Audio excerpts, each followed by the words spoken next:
안녕하세요. 전세금을 돌려받지 못해서 밤잠을 설치고 계신 분들께 꼭 필요한 이야기를 준비했습니다. 혹시 지금 인터넷 검색창에 전세보증금 반환 소송 수임료라고 쳐보셨나요? 많은 분들이 소송을 결심하기도 전에 계산기부터 두드리게 됩니다. 변호사 착수금이 몇백만 원이라던데 그 돈을 대체 어디서 마련하나? 보증금을 떼인 것도 억울한데 그 돈을 되찾겠다고 또 목돈을 써야 한다니 한숨부터 나오죠. 오늘은 바로 그 부담을 정면으로 풀어드리겠습니다. 결론부터 말씀드리면 법도 전세금 반환 소송센터에서는 임차인이 변호사 수임료로 내는 돈이 0원입니다. 그런데 이 말을 이해하시려면 먼저 수임료가 원래 어떤 돈들로 이루어져 있는지부터 아셔야 합니다.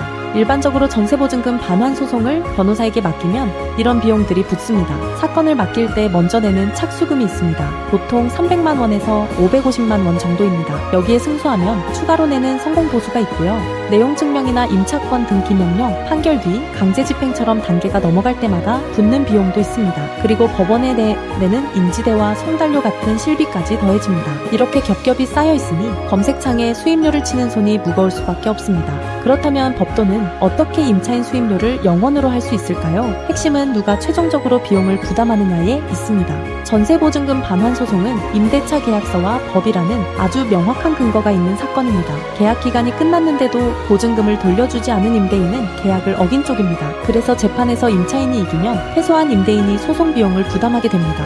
법도는 바로 이 소송 비용을 변호사의 수입원으로 삼습니다. 그래서 임차인에게 착수금을 받지 않고도 사건을 진행할 수 있는 겁니다. 명확한 근거가 있는 사건을 중심으로 처리해왔기에 승소율이 95% 이상으로 높고 그 덕분에 영원제가 유지되는 것이죠. 정리하면 이렇습니다. 임차인은 착수금을 내지 않는다. 승소하면 임대인이 소송 비용을 낸다. 그 비용이 변호사에게 간다. 이 단순한 구조가 영원제의 전부입니다. 그런데 여기서 한 가지 짚고 싶은 것이 있습니다. 왜 임차인이 이 부담까지 떠안아야 하느냐는 겁니다. 전세금을 돌려달라고 하면 임대인들이 흔히 이렇게 말합니다. 새 세입자가 들어오면 그때 드릴게요. 지금은 돈이 없어서요. 경기가 안 좋으니 조금만 기다려주세요. 그런데 이 말들에는 공통점이 있습니다. 어느 것도 임대차 계약서에는 적혀있지 않다는 겁니다. 기준은 언제나 계약서입니다. 계약서에 적힌 날짜가 지났다면 그날부터 돈을 주지 않은 임대인이 계약을 어긴 것입니다. 오랫동안 그렇게 해왔다는 관행은 합법의 근거가 되지 못합니다. 관행은 이제 그만 임대차 계약서대로 법대로 이것이 법도가 지키려는 원칙입니다. 전세금을 못 받은 것만으로도 이미 충분히 억울한데 그 억울함을 푸는 데에 변호사 비용까지 임차인이 떠안는 건 순서가 맞지 않습니다. 잘못은 계약을 어긴 쪽에 있고 비용도 그쪽이 지는 것이 옳습니다. 그리고 아주 중요한 사실이 하나 더 있습니다. 판결문을 받는다고 해서 곧바로 통장에 돈이 들어오는 게 아니라는 점입니다. 임대인이 판결에도 돈을 주지 않으면 그때부터 재산을 찾아 압류하고 경매에 붙이는 강제 집행이 시작됩니다. 실제로 보증금이 손에 들어오느냐는 바로 이 단계에서 결정됩니다. 법도의 영원제는 소송 한 단계에만 적용되는 게 아닙니다. 내용증명 발송부터 임차권 등기 명령, 전세보증금 반환 소송, 부동산 경매, 채권 압류와 추심, 동산 압류, 그리고 강제 집행까지 처음부터 끝까지 전 과정의 변호사 수임료가 0원입니다. 각 단계마다 새로 착수금을 걱정하실 필요가 없다는 뜻입니다. 물론 솔직하게 말씀드릴 것이 있습니다. 변호사 수임료는 0원이지만 법원에 내는 실비, 그러니까 인지대와 송달료는 임차인이 먼저 부담하셔야 합니다. 다만 이 실비도 그냥 사라지는 돈이 아닙니다. 승소하면 소송비용 확정신청이라는 절차를 통해 임대인에게 청구해서 돌려받을 수 있습니다. 임차인이 먼저 실비를 내고 승소 후 임대인에게 청구해 돌려받는 구조입니다.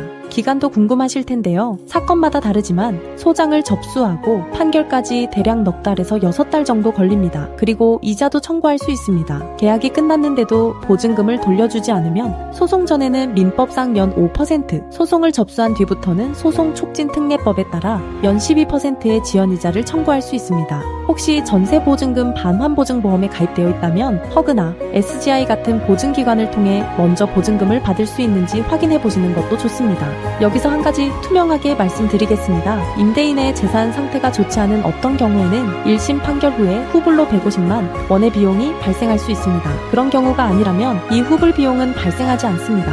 발생하더라도 이 150만 원 역시 추후에 임대인에게 청구해서 돌려받을 수 있고요. 정확한 기준은 무료 상담 전화에서 사건마다 자세히 안내해드립니다. 법도 전세금 반환 소송센터는 지금까지 450건 이상을 처리했고 승소율은 법원 판결 기준 95% 이상입니다. 대표 변호사 엄정숙 변호사는 대한변호사협회 부동산 전문 변호사이자 민사 전문 변호사이고 공인중개사 자격도 가지고 있습니다. 방송에도 여러 차례 출연했고 전세금 반환 소송 매뉴얼 책을 직접 집필하기도 했습니다. 전국 어디든 전화 한 통으로 사건을 맡기실 수 있습니다. 마지막으로 한 가지만 기억해주세요. 영원제로 신청이 몰리면서 한정된 인력으로 처리할 수 있는 사건 수에는 한계가 있습니다. 접수가 마감되기 전에 먼저 상담을 받아보시는 편이 좋습니다. 무료 상담 전화에서는 매해 사건의 실비가 얼마나 드는지, 회수 전망은 어떤지, 비용 구조 전체를 자세히 설명해 드립니다. 전세금 못 받은 것도 억울한데 변호사 비용까지 걱정하셨다면 이제 그 부담은 내려놓으셔도 됩니다. 임대차 계약서대로 법대로 억울함을 푸는 첫걸음을 법도 전세금 반환 소송센터가 함께하겠습니다. 감사합니다.